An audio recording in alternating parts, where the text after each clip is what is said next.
Shalom, selamat pagi para siswa yang terkasih. Bertemu kembali dengan Pak Yosef. Apa kabar hari ini? Semoga kalian dalam keadaan yang sehat selalu dan selalu dalam lindungan Tuhan. Hari ini kita akan belajar tentang arti dan makna gereja. Secara khusus, kita akan mendalami arti, hakikat, dan konsekuensi gereja sebagai umat Allah. Tujuan dari pembelajaran kita hari ini agar kita mampu memahami arti, hakikat, dan konsekuensi gereja sebagai umat Allah. Apa itu gereja? Kita akan mendalami secara khusus arti dari gereja. Apa itu gereja? Apakah sebuah bangunan seperti ini? Ataukah umat-umat yang berkumpul, umat yang berkumpul di gereja? Secara etimologi, etimologi itu akar kata ya. Dari kata gereja, gereja berasal dari bahasa Portugis ya. Dari kata gereja, kemudian bahasa Latinnya ecclesia, double C ya. Kemudian bahasa Yunaninya ecclesia, double K ya. Ketiganya itu berarti mereka yang dipanggil kaum atau golongan ya. Eklesia juga berarti kumpulan atau pertemuan atau rapat ya. Namun gereja atau eklesia bukan sembarang kumpulan, melainkan kelompok orang yang sangat khusus ya. Jadi bukan sembarang kumpulan, tapi kelompok orang yang sangat khusus. Kemudian dalam Konsili Vatikan kedua mengartikan kata gereja itu dalam arti biblis ya, secara biblis. Artinya mereka mengambil dasarnya melalui kitab suci ya. Yang berarti yang pertama pengikut Yesus ya, gereja itu pengikut Yesus. Kemudian gereja adalah orang-orang yang telah dibaptis. Gereja adalah persekutuan ya, orang-orang yang menerima rahmat seperti sakramen, pengakuan iman dan sebagainya. Dan gereja juga berarti bersatu dengan paus ya. Paus itu pemimpin gereja Katolik tertinggi ya, berkedudukan di Roma, di Vatikan. Kemudian cara pandang ya. Sekarang kita akan melihat cara pandang tentang arti gereja. Banyak orang ya mengartikan gereja ya. Yang pertama, gereja adalah gedung ya. Gereja adalah gedung. Gereja adalah rumah Allah, tempat beribadat, misa atau merayakan ekaristi umat Katolik atau umat Kristiani pada umumnya. Jadi orang berpandangan gereja adalah gedung seperti ini ya. Kemudian berikut, gereja adalah ibadat ya. Gereja adalah ibadat. Nah, seperti ini. Ada romo ya, pemimpin, kemudian ada umat yang mengikuti perayaan ibadat ya. Gereja adalah ibadat. Gereja adalah lembaga rohani yang menyalurkan kebutuhan manusia dalam relasinya dengan Allah lewat ibadat-ibadat ya. Berikut cara pandang yang berikut, gereja adalah ajaran ya, ini ya, ajaran. Ini salah satu bentuk ajaran gereja, yaitu ajaran sosial gereja ya. Gereja adalah lembaga yang mempertahankan dan mempropagandakan seperangkat ajaran yang biasanya dirangkum dalam sebuah buku yang disebut katekismus. Nah, buku ini ya, bukunya katekismus, nanti Bapak akan tunjukkan ya bentuknya seperti apa gitu ya. Kemudian pandangan yang berikut, gereja adalah organisasi atau lembaga sejagat atau internasional. Gereja adalah organisasi dengan pemimpin tertinggi di Roma. Ada pimpinan ya, seperti paus, uskup-uskup, pastor-pastor, biarawan, dan umat ya. Jadi organisasi. Gereja dipandang sebagai organisasi. Kemudian gereja adalah umat pilihan ya. Ini ya, umat pilihan. Gereja adalah kumpulan orang yang dipilih dan dikhususkan Allah untuk diselamatkan. Kemudian gereja adalah badan sosial ya. Gereja adalah lembaga yang menyelenggarakan sekolah-sekolah ya. Misalnya sekolah-sekolah Katolik ya, rumah-rumah sakit Katolik, dan macam-macam usaha untuk menolong orang miskin ya. Jadi ada pandangan tentang gereja itu adalah badan sosial ya. Kemudian kita masuk ke ajaran konsili gereja Konsili Vatikan kedua ya. Kita lihat. Nah, ini. Tadi kita sudah lihat cara pandang ya. Cara pandang bagaimana gereja itu arti gereja dipandang secara umum ya. Nah, cara pandang ini mengartikan gereja bukan hanya bermakna fisik atau organisasi keagamaan semata, ya. Jadi ada makna yang lebih rohani dan mendalam, ya. Ini hanya cara pandang, ya.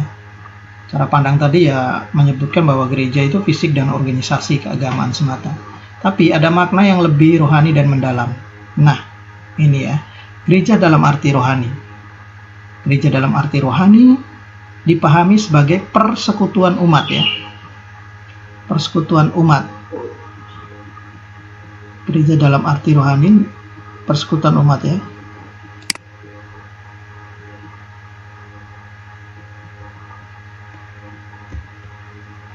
Nah, persekutuan umat yang dalam Roh Kudus berkarya demi kerajaan Allah yang telah diwartakan Yesus melalui kitab suci, ya. Jadi itu gereja, ya, dalam arti rohani, persekutuan umat yang dalam Roh Kudus berkarya demi kerajaan Allah yang telah diwartakan Yesus dalam kitab suci. Berikut kita akan melihat ajaran kitab suci dalam Kisah Para Rasul bab 2 ayat 41 sampai 47. Ya. Intinya bahwa dalam bacaan tersebut, hidup mengumat pada dasarnya merupakan hakikat gereja itu sendiri, sebab hakikat gereja adalah persaudaraan cinta kasih seperti yang dicerminkan oleh hidup umat perdana, ya. Jadi hakikat gereja ini, ya, gereja adalah persaudaraan cinta kasih. Nah, ini yang dihidupi oleh kita sampai sekarang, ya. Persaudaraan cinta kasih, persekutuan cinta kasih, persaudaraan cinta kasih. Nah, ini diwariskan oleh umat perdana, ya, atau gereja waktu zamannya para rasul, ya. Oke. Berikut dasar hakikat gereja sebagai umat Allah. Ada 3, ya. Yang pertama, persaudaraan cinta kasih sebagaimana jelas tampak dalam praktik hidup gereja perdana. Yang kedua, adanya aneka macam karisma dan karunia yang tumbuh di kalangan umat yang semestinya dipelihara dan dikembangkan untuk pelayanan. Jadi semua karisma dan karunia yang ada di dalam umat itu dikembangkan untuk pelayanan. Kemudian yang ketiga, seluruh anggota gereja memiliki martabat yang sama. Ya. Memiliki martabat yang sama, ya. Oke. Sebagai satu anggota umat Allah, meskipun di antara mereka terdapat fungsi yang berbeda-beda. Oke. Umat Allah ini terdiri dari hierarki dan awam. Hierarki itu siapa? Hierarki adalah pemimpin gereja, seperti imam, romo, pastor, ya. Nah, itu yang disebut hierarki, ya. Jadi kita itu sama, ya, memiliki martabat yang sama sebagai anggota umat Allah, tapi kita memiliki fungsi yang berbeda-beda, ya. Tidak mungkin Pak Yosef sebagai umat tiba-tiba memimpin misa gitu, ya, di gereja gitu, seperti Romo, ya, tidak bisa. Kita punya fungsi yang berbeda-beda. Itu dasar hakikat gereja sebagai umat Allah. Jadi ada 3, ya, ingat baik-baik. Kemudian apa konsekuensi gereja sebagai umat Allah? Ini juga ada 3, ya. Yang pertama untuk umat, yang kedua untuk hierarki, yang ketiga hubungan antara hierarki dan umat, ya. Jadi untuk umat harus menyadari kesatuannya dengan umat lain, ya. Kita jangan terpecah-pecah, ya. Kita harus saling menyadari bahwa kita kesatuan sebagai umat Allah itu kita satu. Kemudian umat aktif ambil bagian dalam kegiatan-kegiatan menggereja di lingkungan atau wilayah. Jangan lupa sebagai anggota gereja kita juga harus aktif ambil bagian, ya, dalam kegiatan hidup menggereja, ya, di lingkungan kita, ya. Ya, saya rasa kalian sudah mengenal, ya, di wilayah kalian masing-masing, ya, lingkungan kalian, lingkungan apa, siapa ketua lingkungannya, yes. Ya, itu ketika kita ambil bagian aktif dalam lingkungan, kita akan mengenal, ya, dan orang akan mengenal kita juga. Kemudian untuk hierarki, ya, hierarki mesti menyadari bahwa tugasnya adalah tugas pelayanan, ya. Jadi pemimpin tugasnya adalah melayani, memberi ruang dan tempat bagi umat untuk berperan aktif dalam membangun gereja, ya. Ini, ya. Jadi tidak mengkotak-kotakan umatnya, ya. Semua umat itu diwajibkan untuk membangun gereja. Kemudian hubungan hierarki dan umat, ya. Hierarki harus memandang umat sebagai partner, ya. Partner gereja, ya. Partner itu artinya sebagai sahabat, ya, sebagai rekan kerja gitu, ya, dalam membangun gereja. Hierarki juga harus memperlakukan seluruh anggota gereja sebagai satu umat Allah yang memiliki martabat yang sama. Jadi ya itu, ya, tidak memandang status sosial gitu, ya. Kamu ini miskin, nggak boleh ini ke gereja dan sebagainya. Nggak bisa, ya. Kita harus hierarki itu harus memandang umat itu ini, ya, sebagai satu umat Allah, gitu ya, memiliki martabat yang sama. Berikut, setelah Pak Yosef menjelaskan materi tadi, nah sekarang kalian akan mendalami materi ya. Agar lebih memperdalam materi, Pak Yosef memberi tugas ya, pertanyaan-pertanyaan. Yang pertama, jelaskan arti, hakikat, dan konsekuensi gereja sebagai umat Allah. Yang kedua, jelaskan hubungan antara hakikat dan konsekuensi gereja sebagai umat Allah. Yang ketiga, jelaskan apa saja yang menjadi tugas kita sebagai umat Allah dalam membangun gereja. Yang keempat, carilah dalam kitab suci Perjanjian Baru perikop, ya, hanya perikop saja ya, yang berhubungan dengan persekutuan hidup sebagai umat Allah. Nanti perikopnya ditulis ya, apa saja yang berhubungan dengan persekutuan hidup sebagai umat Allah.